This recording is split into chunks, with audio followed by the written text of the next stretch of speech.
Sete sementes que eu mandei buscar, sete sementes do meu maracá, sete sementes que eu mandei buscar, semente verde do meu maracá, sete sementes que eu mandei buscar, sete sementes do meu maracá, sete sementes que eu mandei buscar, semente verde do meu maracá, preta véia de Aruanda, eu mandei chamar, pra virar o pé de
So show us some of the techniques on that first instrument that you started out on, the pandeiro. Right. The Brazilian tamborim is the pandeiro. Huh? So you get some basic strokes. Right. The first thing that was shown to me, actually, okay, was like 1, 2, 3, 4, 1, 2, 3, 4. It was like 1, 2, 3, 4. Okay. Okay. So let's break it down. You've got an open tone with the thumb. Yeah, but then the rhythm, the actual pattern that I would like to show, it would start with this close, which means with my finger against the head of the instrument right here. Okay. Right? So you dampen that's the head. close, and you get this sound here. Okay. Okay, so it's muffled kind of. Right. Open is. So the first thing that actually you have to learn is this sound here. The open. Is this. You know, it's like a, you know, you don't press right. against the instrument, because otherwise you don't get the sound. You go, you know. Okay, throw it down. Yeah, it's just bounce, kind of, you know, bounces your finger back, your All tongue. right. So that's the first sound. Okay. But then the pattern goes the same movement, but close. So it's like 1, 2. Okay. So it's like 1, 2. 2 is fingers. Okay. Like, and this is very important here. You bring it to you. So there's very little motion really in the right hand. You bring the left hand up to. That's true. Yeah. To hit you know, this is as important or even more important than this hand. Right. This just goes pa pa pa. You know, it's like 1, 2. You know, it's like 1, 2, 1, 2, 1, 2. Okay.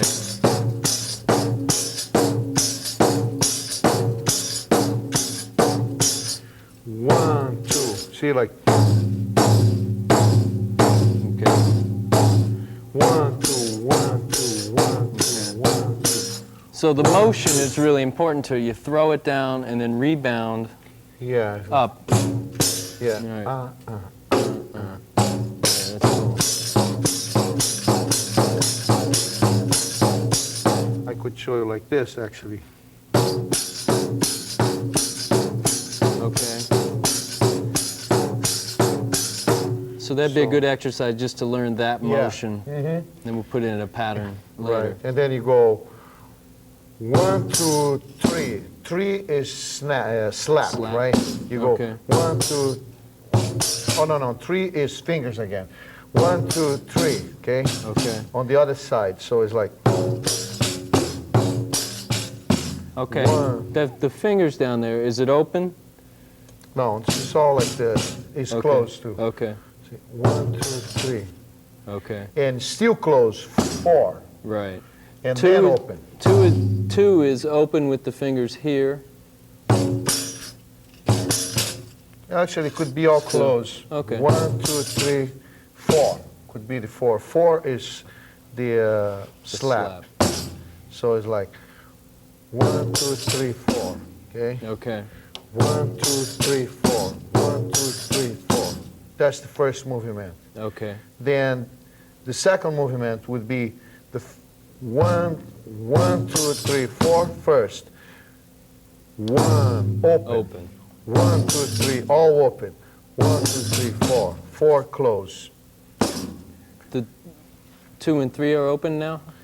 Yeah. Yeah, Okay. that's open. That's the second movement. Now close. On 4. 1, 2, 3, 4. Okay. Okay, so it's like.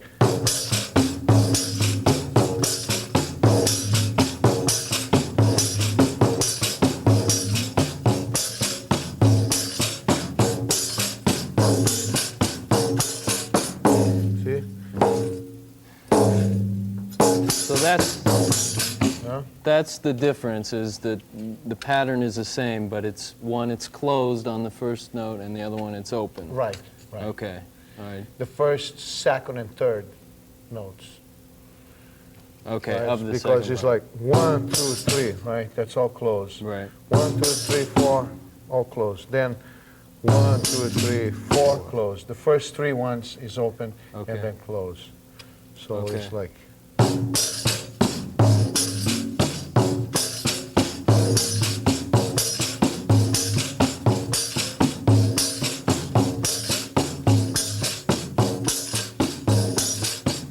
You see the movement like.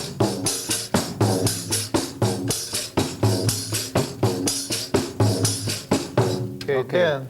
One more question. Okay, yeah, So in the sure. first group, are they all closed? Just want to make sure we had this right. Yeah. Okay. In the second one, they're all open except for the last one, which is a slap. Which is a slap. Yeah. Okay. All right. Mm-hmm. All right. Yeah.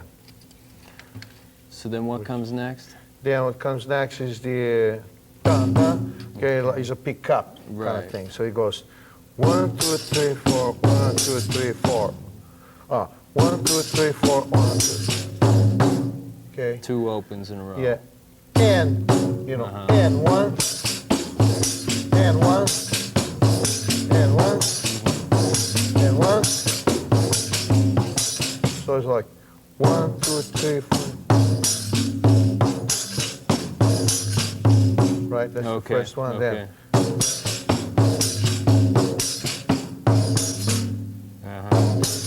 it's all open. 1. Okay. And then you bring the pitch up by dampening on the boom Yeah. goon. Yeah. Which is like.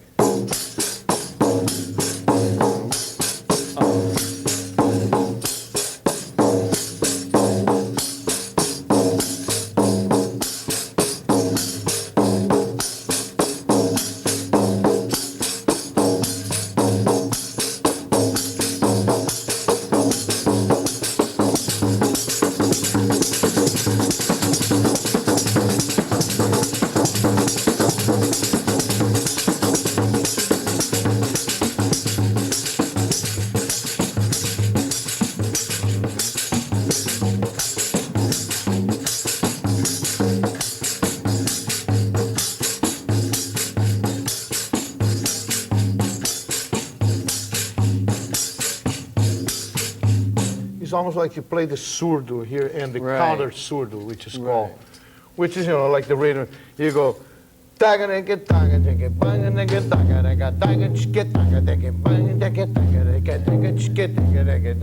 kind of stuff. Surdo, counter surdo. 1, 1, 2, 3, 4. 1, 2, 3, 4. 1, 2, 3. So it's like 1, 2, 1, 2, 3. Oh.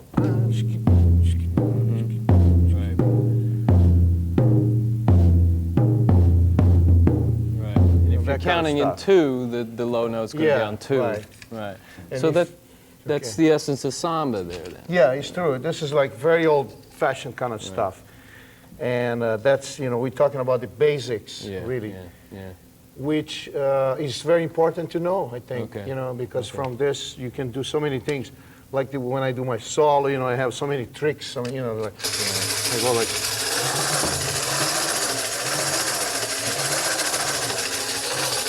which is just like, you know, pressing, you know, here.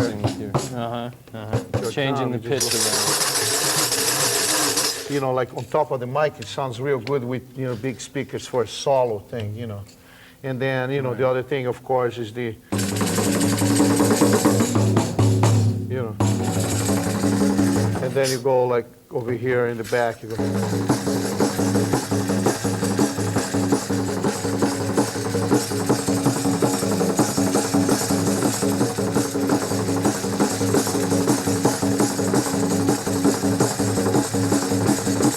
Then you go, another thing that I do is like, you know, it's like. All right, let's go back. Show me the first one. The right hand is just doing like a roll? Yeah, just like a roll, Okay. right hand. All right. And you just change the pitch back here? Yeah, back here, but then you use more than pressure one than just finger, one. just so you get a stronger sound. Okay.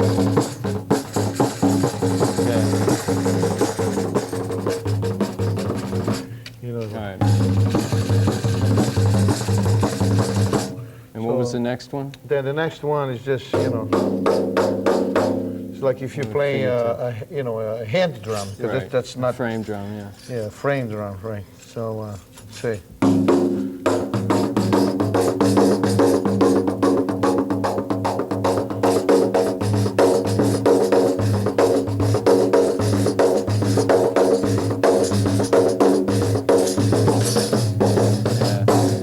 This right there is with your thumb here, with your left hand. That's changing the pitch? And, you know. Or you could go. I just play like with these fingers because I don't want it to be too loud right at the beginning of the solo. That's the only reason. So how'd you get that little swing out of there with the left hand that comes up and... Oh, yeah.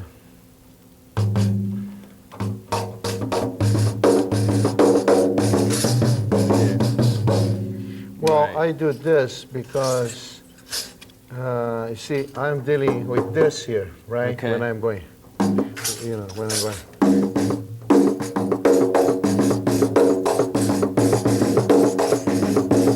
But then my finger, my thumb, it's, you know, I can't really press yet. Okay. So I go, okay? So I kind of... That gives you some time to... Yeah, I grab it again. I change the position, the way I'm holding the instrument. I have, you know, like instead of being like over here, right? Then I go. So it's like a...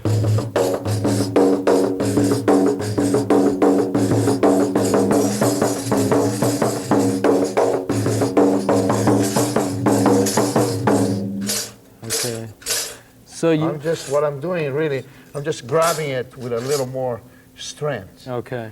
And so this way, my thumb goes into the instrument a little more inside. So you kind of let it go for a second to bring it up, and then when you catch I let it go for a second. You dig in on it. Yeah. Okay. And I catch it again.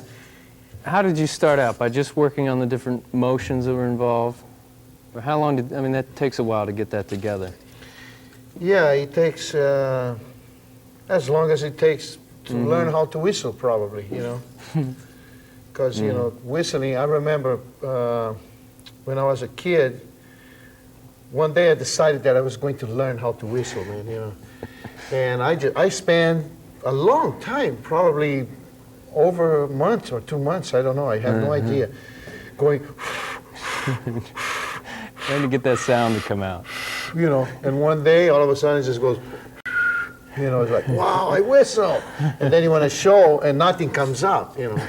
And you have to practice more. It's just the same thing. You don't show anything to anybody before you know. I don't think so. You don't just go and learn how to play, you know, on stage or in your studio or whatever. You have to practice, you know. I don't practice anymore because I'm lazy and also, you know, I'm not interested in being so incredibly good that I'm going to just blow everybody's mind. What I do is what I do, and I learned practically on my own, you know. So most of the stuff that I play is my own little tricks and etc. You know what I mean? Yeah. Would you advise just to try improvising on it? Try to find your own sounds. Just try to you know, try to learn the instrument. Yeah, of course. Yeah. And your beats. I mean, you playing what? You playing funk? You know? Oh, you know, like you playing something.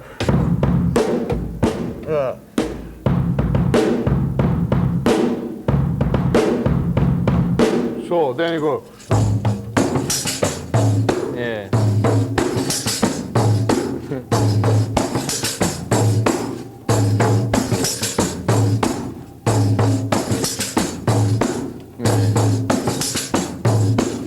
So if you don't spend some time just shedding on the instrument and getting to know it, you're not going to be able to come up with stuff like that. Right, because then you look at the instrument and all you can do is, or you know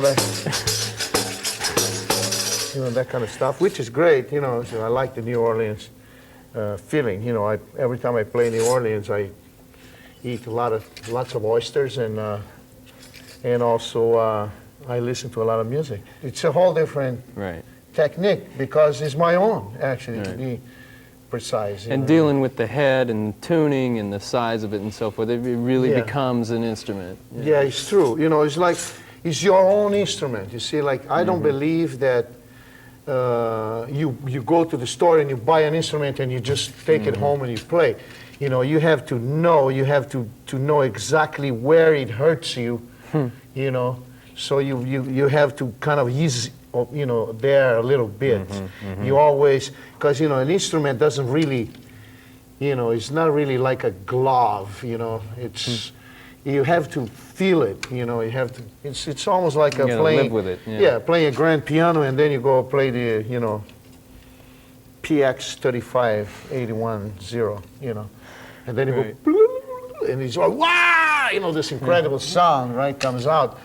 But it's better, you know, like if I want wah, you know, I go wah, you know, that's wah.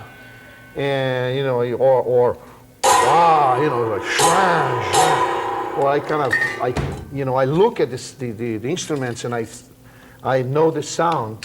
And the reason that you know, I just developed my intuition, I could say, you know, so much, is because I spend a long time with the instrument. With each instrument, You see, it's like the pandeiro, man. I mean, I used to sleep with the tamborim, you know, under my pillow.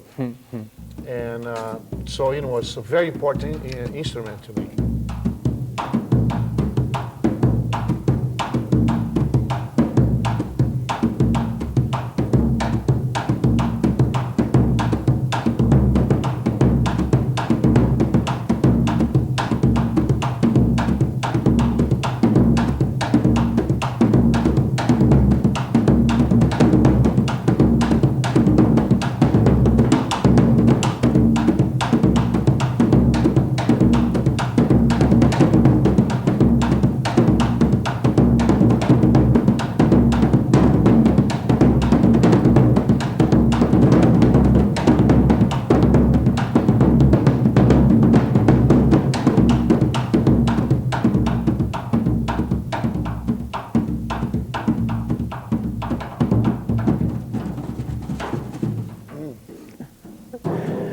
Surdo, the heart of the samba.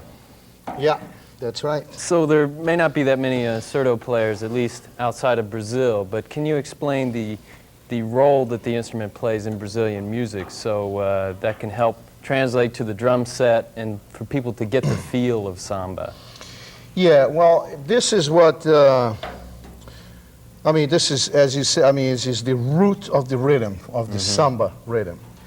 And also the carnival, kind of a march, you know, that we play in a carnival time, which is the same kind of beat, actually. But it's applied to samba and also march, you know. Right. Basically, you have to use, you know, this is something that I just I improvised over here, but it's a special bitter, you know, for this. I just forgot it. Okay. So I just made one. One thing, you have to hit right on the middle of the instrument. All right, dead center. Otherwise, there's no depth to it. It's just, instead of, you know. See? That's the sound right there. So, and then also you have to put your hand back and hit this part here. Okay. Of course, you can also just play.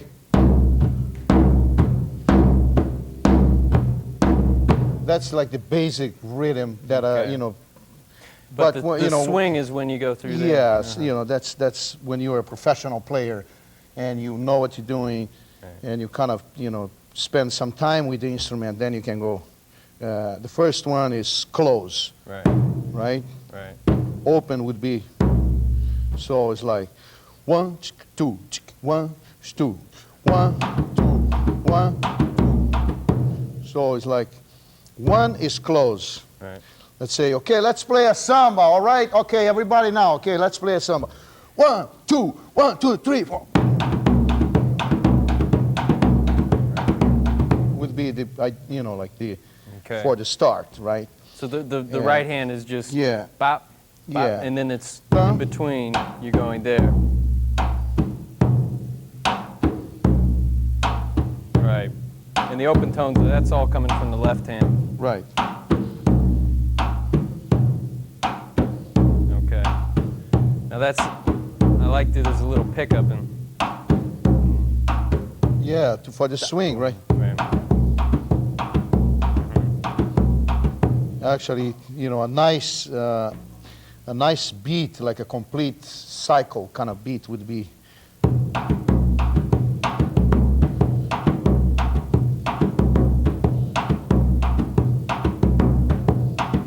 So it's like.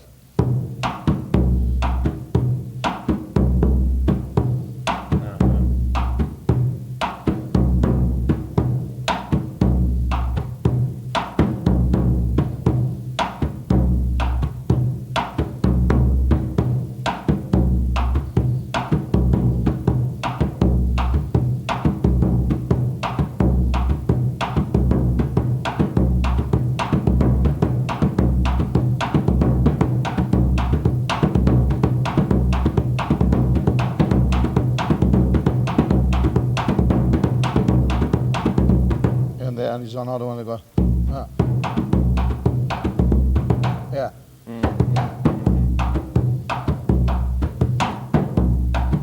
So it's me.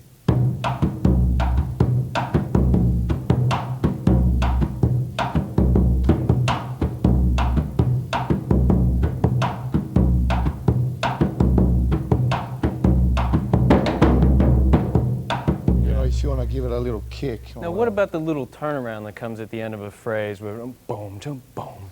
Yeah, well, it's for the verses and the, you know, the bridge or whatever. That's just like a kick into the next. Madureira chorou, Madureira chorou de dor, quando a voz do divino oferecendo ao destino a sua estrela chamou. Madureira chorou. You know what I mean? It's like da da da da da. It's like a pickup. Right. So the people, they will go yeah. You know, because in carnival songs, most of them, it's one part that is very mellow, kind of la da de la da da. You know, and then no, that's actually on this song is the strong part is Madureira chorou. Then. The bridge is like da da da da da da da da da da da da ba da ba ba ba ba ba ba ba ba ba da da ba da ba ba ba. So everybody's da da da da ba ba da ba da ba ba ba ba da da da da da ba cholo, and everybody go, yeah, that's right. You know, so every time you go through that little change from, you know, between the head of the tune and the bridge or whatever, you give that push, and the people, they stand up, they go for it. That's you know, great. But it's really just a pickup, you know, when you ask. In the samba school, there'd be a lot of people. Is this like the lowest one? Or they actually No, they that make is the bigger, Maracanã, which is bigger. Uh-huh. Is this in the middle then? Yeah, this is a big one, but not the biggest. Right, right. I like this size. It's kind of a medium size. Bigger is kind of too much. It's just for outdoors, you know. Just go boom. That's it, you know. Right. And it's great, but. So I think we see some techniques that apply. We're starting to see some patterns here, like on the pandeiro, where the open tones sit and where that falls, and how you're muting. There's a lot to It's it. the same kind of thing. No. What I do with the pandeiro there is like, yeah, which is the same. You know, it's the same. You're right. Right. Now, when we're on drum set, you've got to do that with just one hand. So you've got your floor tom there, basically in the same position. Yeah. And you do it with your right hand and with the mallet, and you dampen. How do you do that? Actually, then I will play. Oh, your left hand, yeah. Right. I would play like. Just give me some here. Yeah. I would go. You know.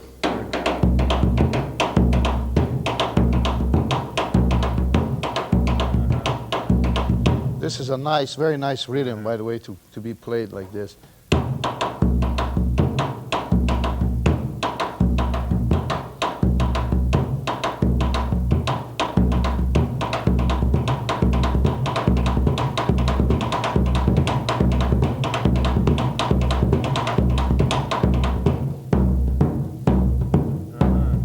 See, it's like surdo and counter surdo.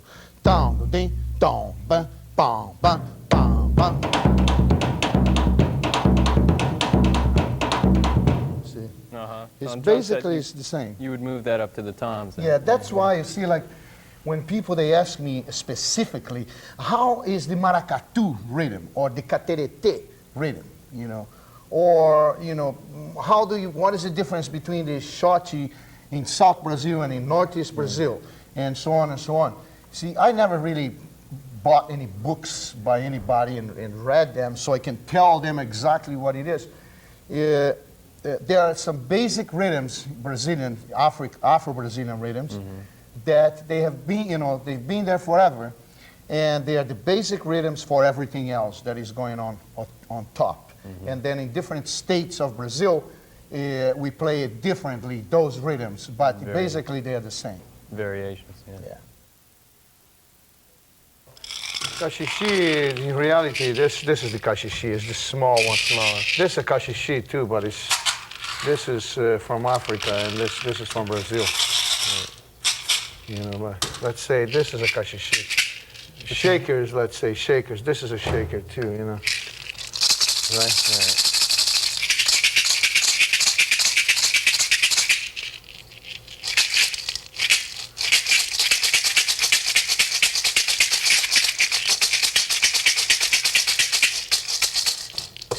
This is from Cuba, you know, so it's a little kind of a tourist thing, but I like it, you know. So the caxixi, the smaller one, is normally with the berimbau. Yeah, right? yeah, with the berimbau, which is a bow, looks like a bow and arrow, you know, without the arrows, of course, and it's got a gourd that resonates and one string, and it goes wow, wow, wow, you know, it sounds. Right. I'll demonstrate that later on. Somewhere. But in your right hand is the caxixi. Right. Yeah. Okay. So you kind of took it away from that, and also got some different Yeah. sizes. It's true. Well, I was I don't know if I was the first one because and I didn't see the other people, but I was one of the first ones that played the caxixi without the berimbau. See, because I wanted to play drums and percussion at the same time, or triangle, like, you know, like maybe playing like this, you know, like you go.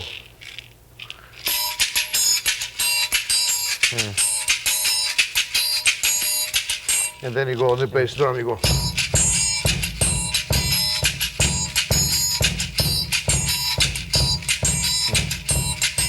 You know, to get this or. That's great. Just play two things, to have two sounds at the same time. So I started using different kind of shakers. You know, any shaker that I would, that I had, that I could do that. You know, like this one here too. You know. Right. Show us some of the two-handed patterns that you play. Is there any particular rhythms, or you just improvise? Well, let's say if I'm playing, you know, like Latin music, salsa or Afro-Cuban rhythms. So I was just in Cuba, you know, for the second time, and I jammed with the guys, you know, because they like the way I play and everything. But I'm always very careful about what I play with them because they're very particular about their beats, you know. You know, I really hope someday they just give up all that stuff and just play together, really. But right now, you know, they're very, you know, everybody's just so particular about their beats, you know. And so when they go, the you know, you go right. So you go the clave, right? Right. If you play the clave, I like to play the clave on this, like or.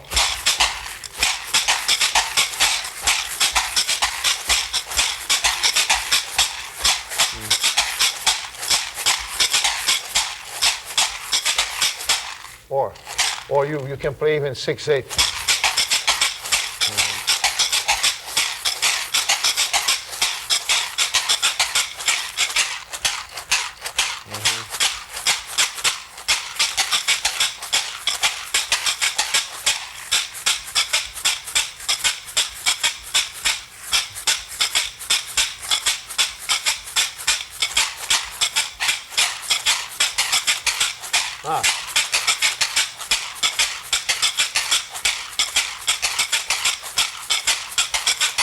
This is a beat that I could play with them without, you know, without getting those looks, you know, like, oh, Airto, what are you doing, man? You know, you're ruining our stuff.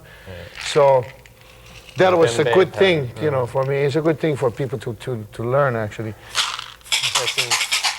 It's a nice coordination thing, yeah. Yeah, then the other thing is for solos. This is good for solo also. Right. And I use my voice also to go, you know, like, you know, like,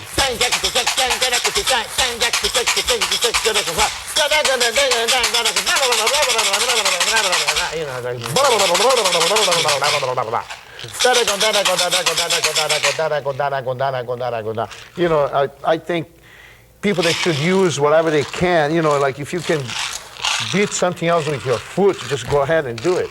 Because it's more sounds that you get, and it's more, you know, it's like you open up, you know, more. And it's, you know, to use your voice, I think is very important too, you know, time to time. But that's the main technique here. Do you alter them by putting different things inside and changing Yeah, them? you know, also is that, yeah.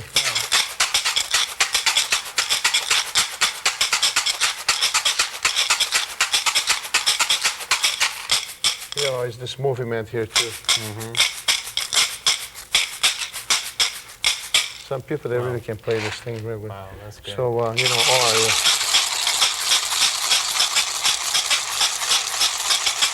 or see, like, this one, you know, I always like to have the higher one in my right hand.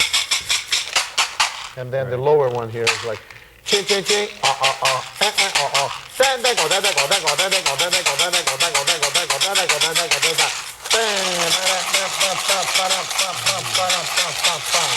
you know.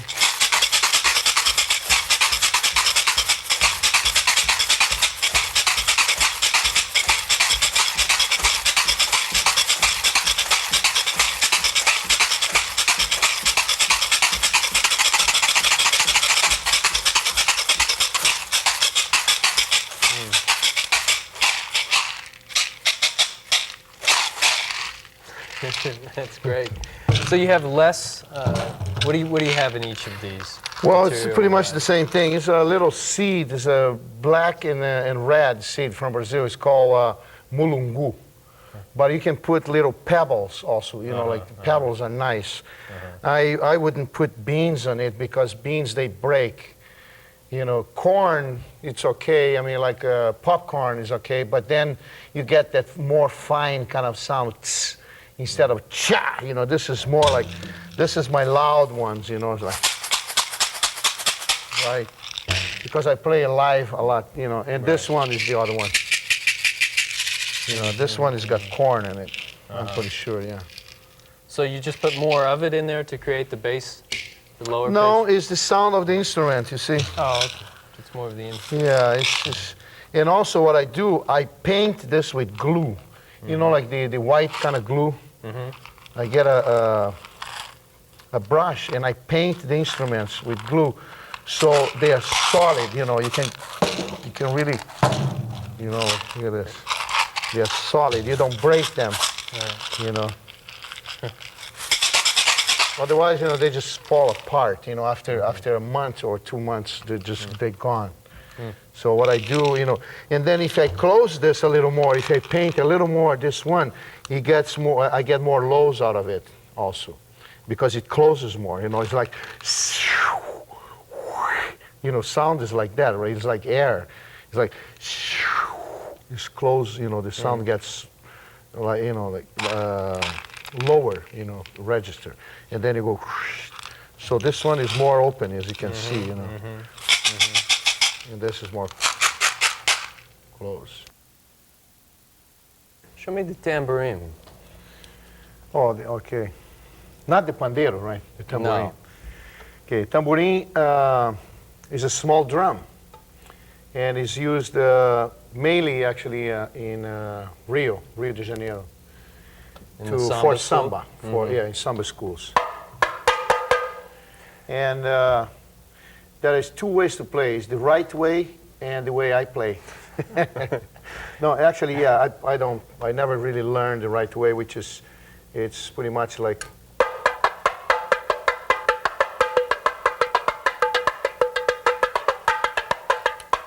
So how different is that from the pandeiro strokes, except that you're using a stick? Is it that different? Well, would be the pandeiro would be. See, it's got this movement, right? The anyways, and also this one here, you know, with the finger here. Right. So you would get.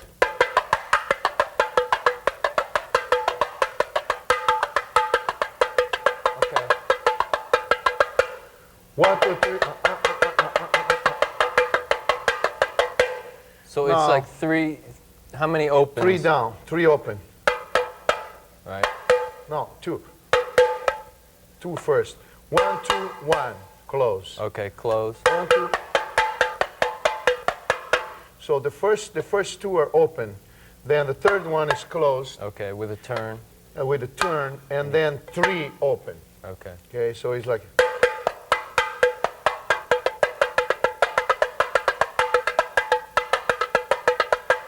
You see, like some guys, they just play it up here. They go. You know, like, I can't do that, really. So I have my own trick that I get any kind of coin, like this one is a quarter. All right. And a tape, the magic Magic tape. magic tape. Rock and roll tape. And I just tape the quarter here to my finger, so I can get this sound here. Okay. So then So I it rests just go. flat.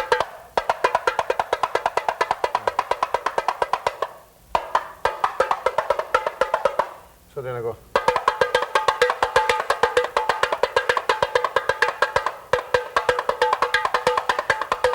So then you go 1, 2, 3, 4.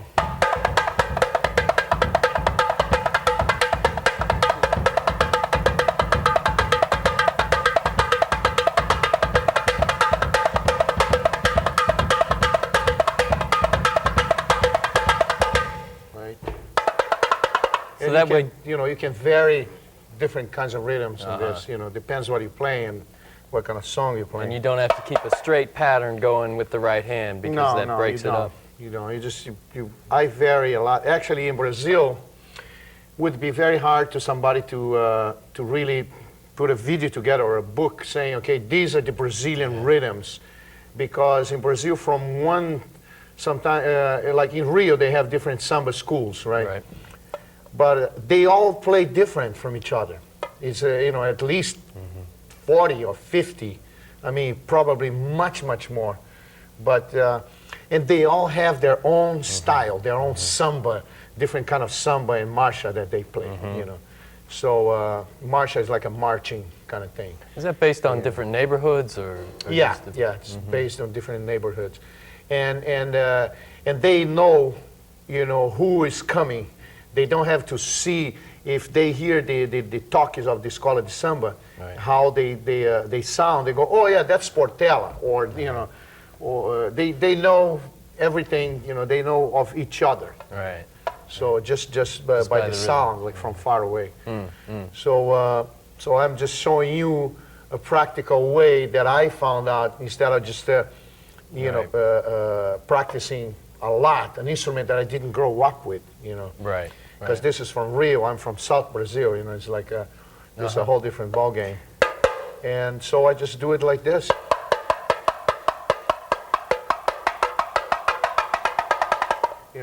Of course, a professional tamborim player, he will look at this video and say, oh man, look at the guy, how jive can he be, playing like this?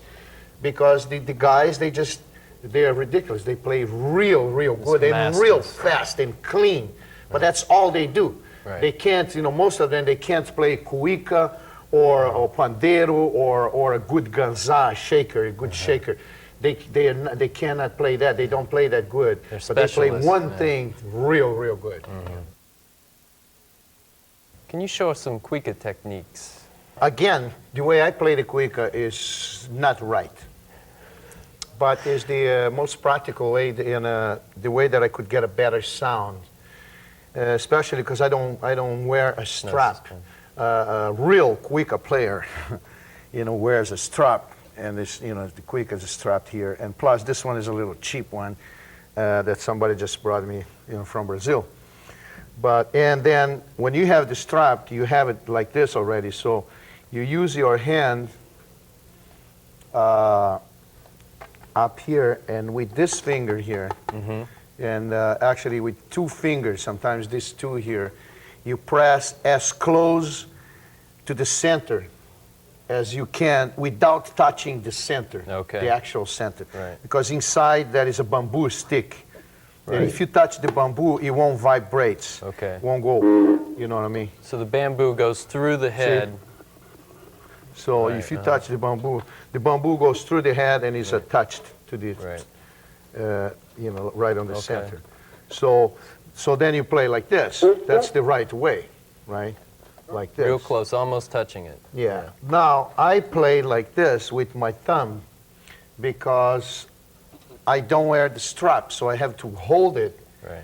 Hold the instrument. I just pick it up, boom, and I'm ready to play. And with my thumb, I can get the sound. And then inside, I think you can get it from this side here. This is a wet cloth. That you don't press too much. You don't have to press too much, but you press that against the bamboo thing. And just get enough friction going? Yeah, enough friction going so it just goes, And then you control the sound in front of the instrument right here. When you press, it goes up. Right.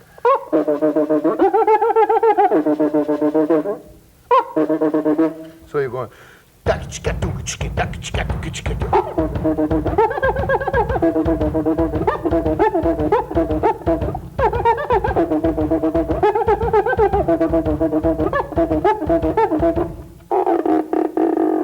Whatever.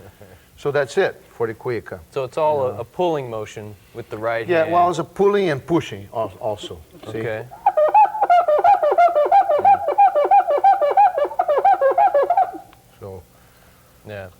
So it takes a while just to get used to just the right hand. Yeah, the main thing is not to press too much, because then, you know, it doesn't really vibrate. And you might just pull the stick off the instrument or break, you know, because that breaks very easy, it's bamboo. Right. Is that So like a calf head on there of some sort? Yeah, it's a calf head. Okay. Now that's a smaller size, right? I Yeah. mean, there's much larger than that. This That's is like typically what you use with your setup. Well, I play the cuica just in special occasions, really, because if it requires, because when you play the cuica, you can't play anything else. So you use both hands, and then the only sound you can get is this, you know. So you don't really need this sound that much, unless if you're playing with a band that you're not playing the rhythm for them. Then you can just go over your stuff and play all kinds of things. Then you can play the cuica easy, I mean, if they let you. So, you know, because this sound, you know, you don't play this kind of sound everywhere, you know. Right. You have to have a reason for it. This is another example where it can be a very specialized instrument, where you've got solo cuica people that might get called for, you know, recording sessions and so forth. They play songs, man. The cuica players in Brazil, I mean, some of the guys, they play like entire songs on this. You know, of course, they make their own cuicas. They prepare them for like, you know, months and months, and they, you know, they put some oil on it. I think it's palm oil, red palm oil. On the That's head? what I heard. Yeah, I don't know because I never seen it, but I heard that the guys, they do that to get a better sound and everything. But I just played for the sound, and I don't play any songs.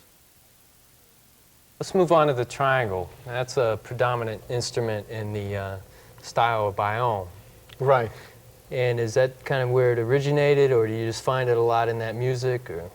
You find it a lot in that music. It's one of the basic instruments in that kind of rhythm, like chachado and Bayonne, which they're, you know, of course, is two basic strokes, open and close, right?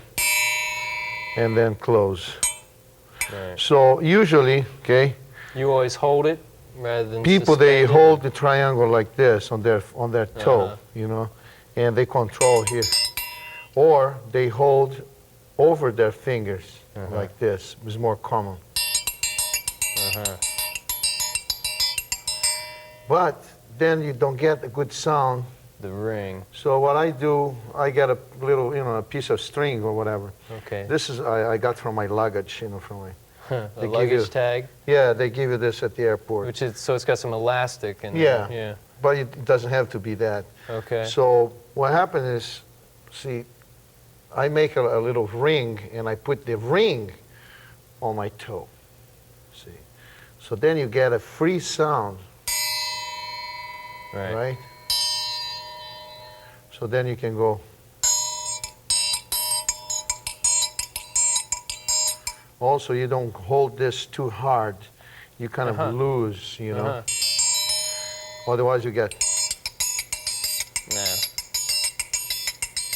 So you kind of go, you know. Okay, and the rhythm goes just back and forth like 16th like notes between. Right.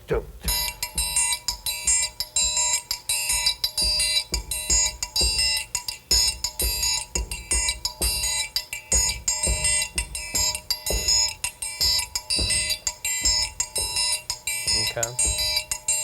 Or you can go 1, 2, 3, 4. 1, 2, 3, 4.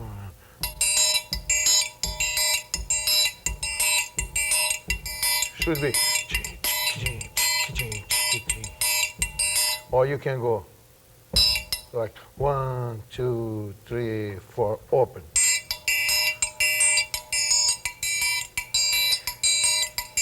So you can start with open or close. Okay, you know what I mean? now those patterns would be for contemporary music, let's call it, or something.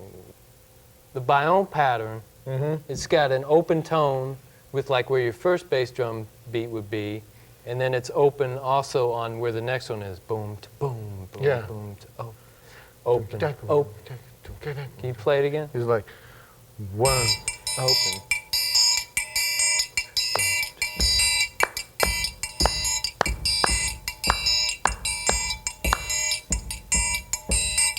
One. Okay.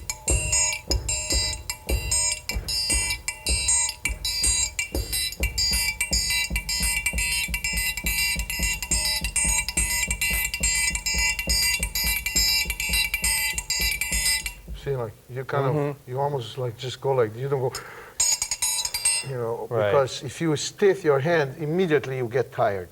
So instead of going, what, you know, one, you just go, da, da, da, da, da. So like,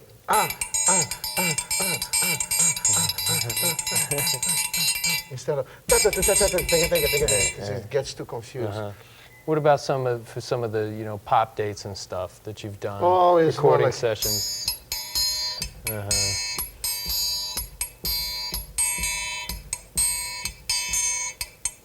Do you carry different sizes? Yeah. Yeah, I carry different sizes because depends the kind of music and also the different sizes of bitters. I mean, this one is gigantic, you know. It's real loud, you know. I have to play this far from. See, this is more like. You see, it's much warmer because it's a yellow metal. It's kind of, you know, it's a, how do you call this metal, man? I'm not sure. Well, it's like brass or whatever, you know, it's like soft metal. Is that like a door pin? What is that? Yeah, this is a door pin. Actually, Flora bought a thing in Japan. It's that you know, this is part of this little door that I stole it from her. So you know. It's got a great sound, though. What about the triangle? That's got a unique. Well, this is iron that they use for construction. Okay, see all the grooves here. Right. So that's made of that, but it's got a beautiful sound.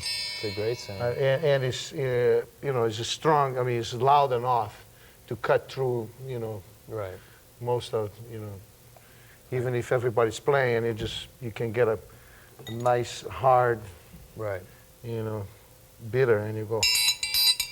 I mean, this cuts through real good. So with your band, you're just using that size. Yeah. And you just change the Right size now. of the beater to. Yeah, right now, yeah. But you know, when you record, when somebody asks you to record, and you know that there's some triangle there, then you know I take like 4 or 5 triangles. Airto, can you take us on a tour of your table? Well, you see, the conception is when you pick something up, let's say this, the shaker, right? And you play the shaker.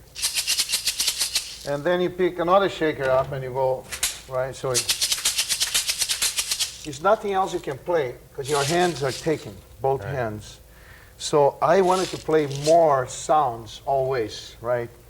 So what I did actually is to set up almost like a drum set, okay? And then I can play with sticks. And then the first thing, when I was playing with Miles Davis actually, on the 70s, I was just putting my instruments in the floor, okay? And I would sit on the chair and pick them up and play.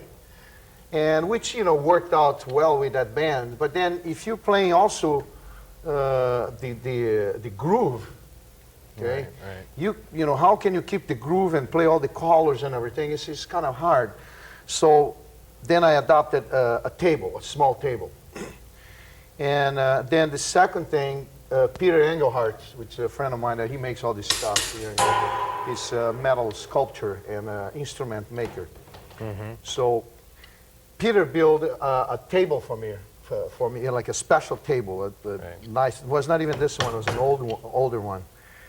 And I put a bass drum under it, you know. So it was like I had the bass drum finally, and then I could hit all these things. And little by little, I set up. It's almost like a small drum set here, see? Because over here I have the cymbals, let's say. Okay. even though it's a much funkier sound. Now that's something that Peter made? Yeah, this he made a long time ago. Actually, this was, if not his first instrument, it was one of the very first ones. Really? And actually, he just came to see me in Berkeley another day, and he was like, "Oh, you still have that," you know.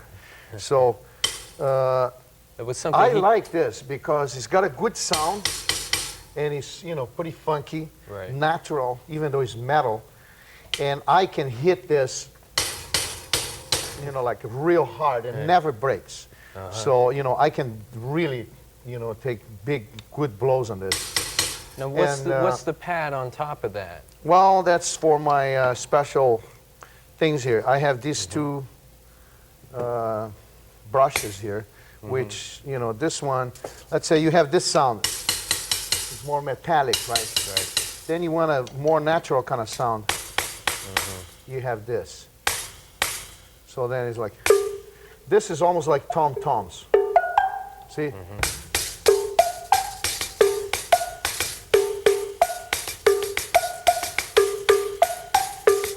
Like I did a tour with the Crusaders. I mean, I did many tours with them. Right. The Jazz Crusaders or the Crusaders, whatever. And one of the main rhythms that I was playing with them, it was like, I'm going to use the bass drum too, and just you will hear the sound. Okay. It's like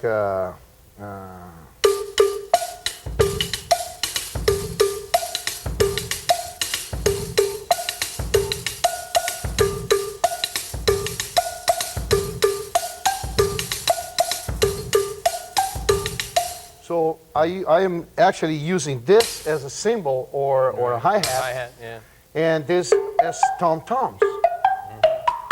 You see? That's a tom-toms too. And this is like some effect, some crazy kind of cymbal. So, you know, you go.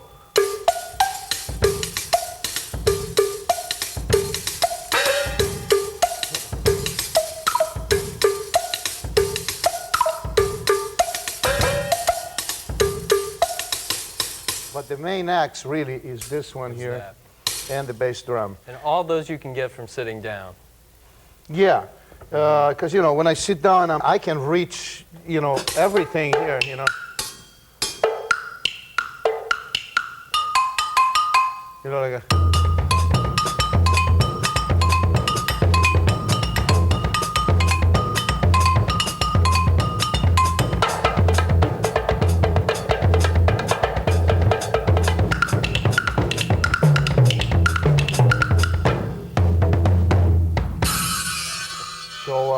You know, and I can play this. I can even reach as far as here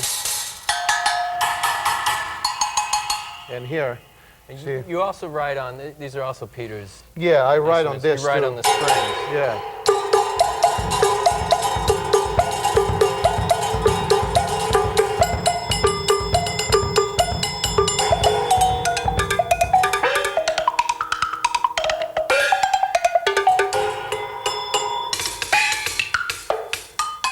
And then I can pick something up like this, you know, and just go.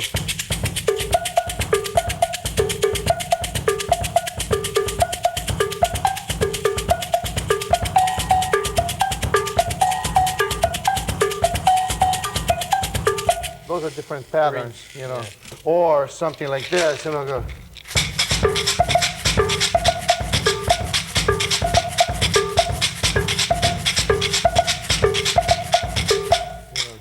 Many things you can do, you know. At the same time, you know, you play rhythm, you know.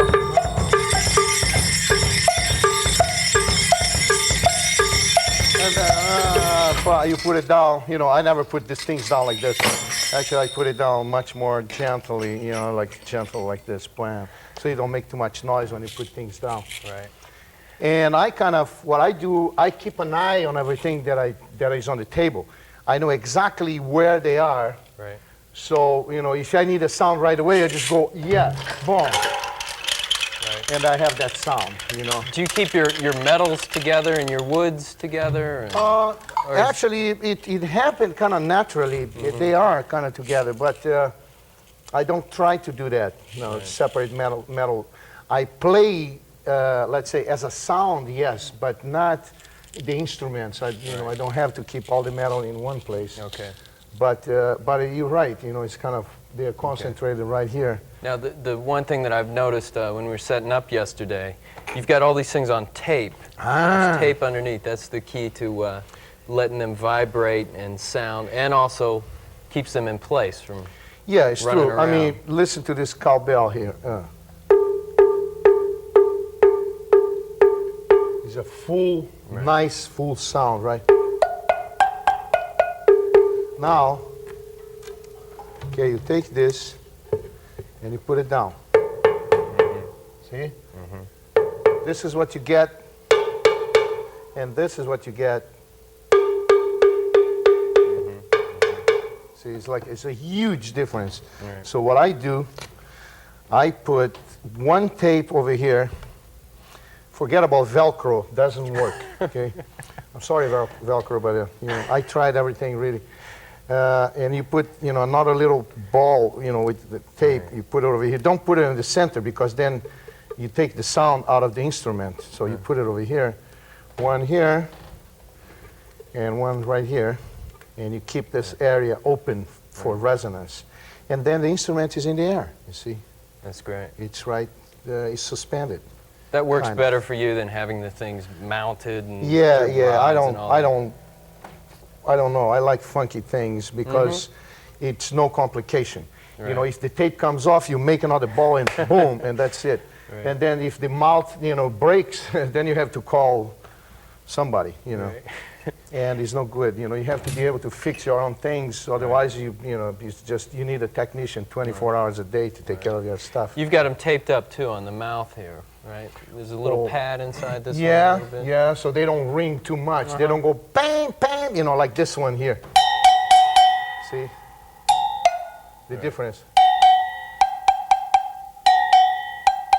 Because that's open. That's really to be like this, you know, it's like bang, you know.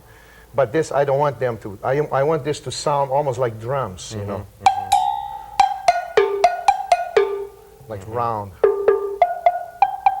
Plus, I play with, most of the time I play with mallets, hard mallets and soft mallets. This looks like something else. But.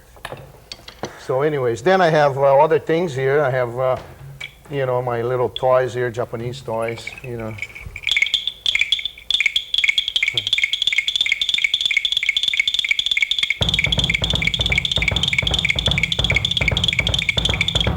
You can play anything like you can go as an effect, or you can play rhythm.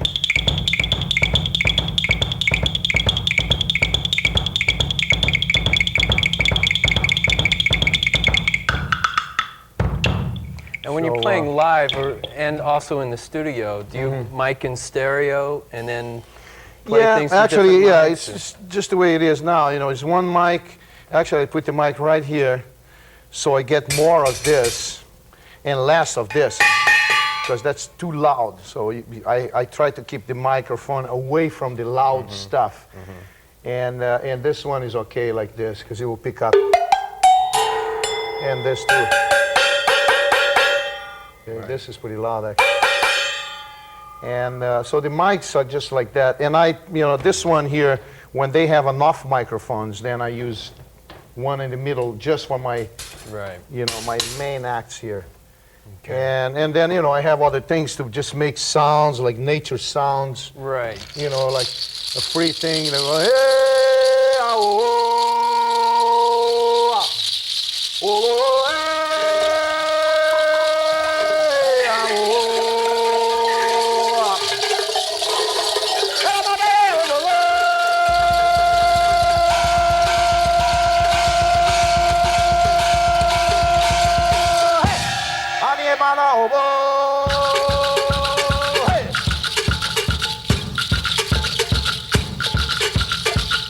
see, like I have no, really, what could I say? I have no rules in my playing, really. You know, I just hit things with things. That's what I do. And I get sounds, you know, mainly. Then, you know, you go by, you go on the sound here, and then you reach for that. Then you go, ah. And then you have this, you know, this nature sounds going on. I get my bird calls and I go, yeah, that's right. You know, here they are, you know. Ela bateu! Olha aí, cuidado, meus amigos. Feira Mateu. Oh.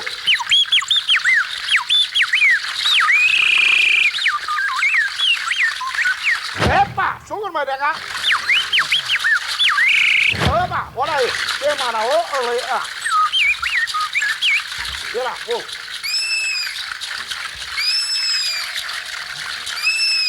And you kind of project. You see, you don't just blow the whistle. You are a bird. When you play this thing, you have to imagine that, you know, the sky, you know, even if it's, you know, you are underground on this club or whatever, if you don't get in touch with the nature when you play nature, then you don't get that to the people. You see, the people, they don't understand that you're going to be just like, you know, some guy that never been in the woods and going, you know, birds, they don't go like that, you know. And then you pick up something like this, you don't go, you know, you kind of go, you know what I mean? You are a bird when you do these things, you know, and you go.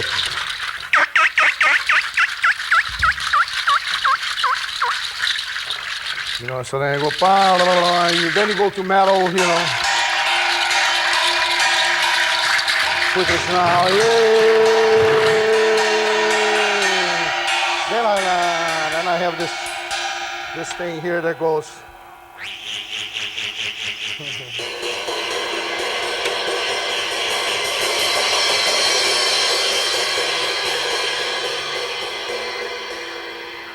And I have these double things here.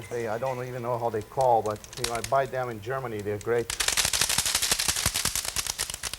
It sounds almost like birds flying away or something, you know, like. So, you know, these are all like nature. I call them nature sound.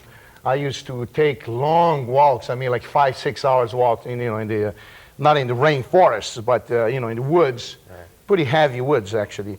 And we used to find caves and all kinds of stuff. And I was always in tune with the sounds of nature. That's why I have all these bird calls and, you know, and this stuff here and this. I make things out of nothing, which, you know, this looks like a mouse trap, but in reality, you know, that's the way it works, you know. So, you know, you get something like this, you know, together with, you know, a bird call like this, you know, like.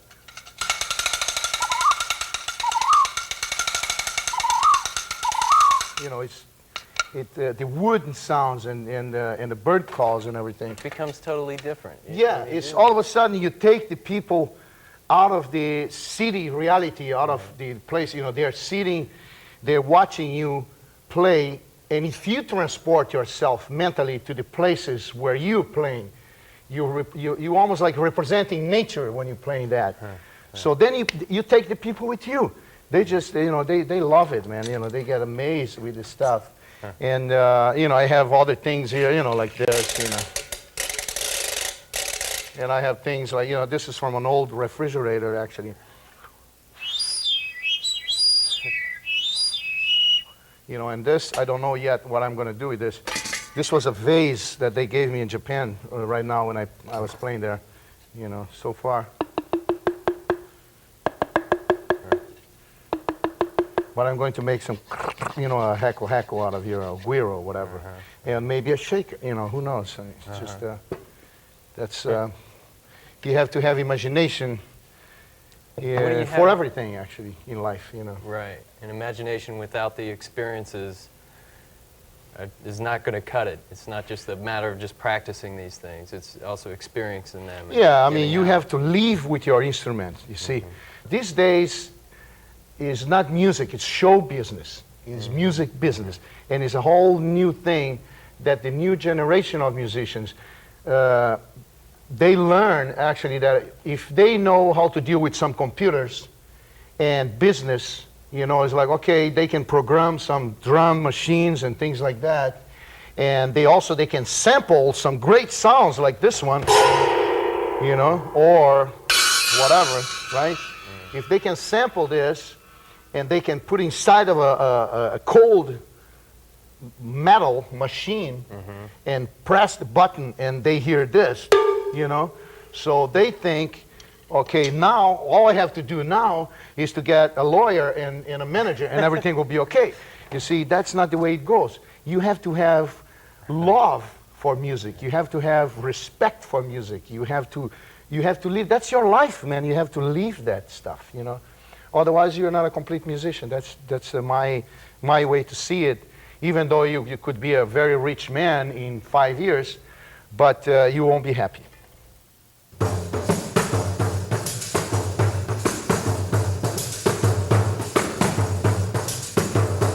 São 7 sementes que eu mandei buscar, 7 sementes do meu maracá, 7 sementes que eu mandei buscar, semente verde do meu maracá, 7 sementes que eu mandei buscar, 7 sementes do meu maracá, 7 sementes que eu mandei buscar, semente verde do meu maracá, preta véia de aguenta, eu mandei chamar, pra me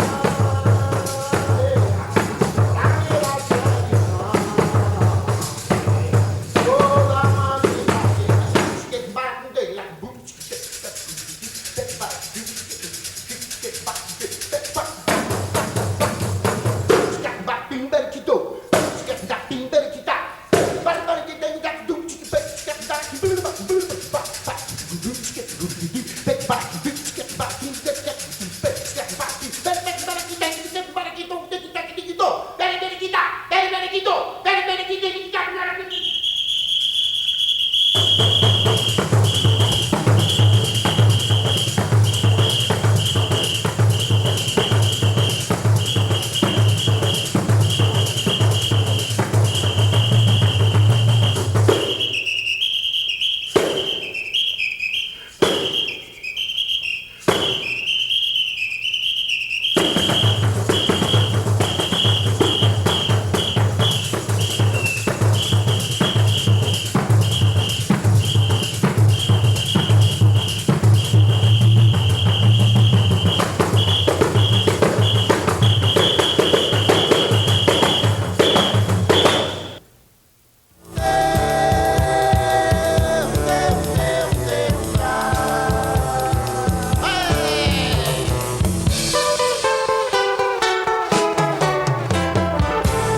Here we go, back to the basics.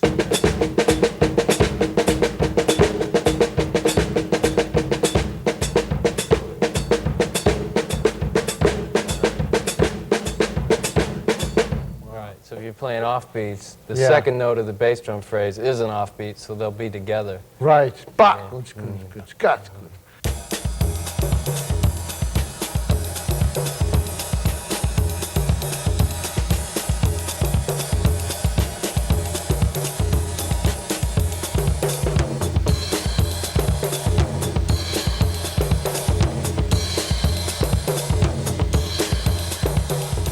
Like no matter what I play up, you know, like I always I go back to, because that's, you know, is to reinforce the bass. It's like reaffirm that you know, the beat is there, the groove is there, is set.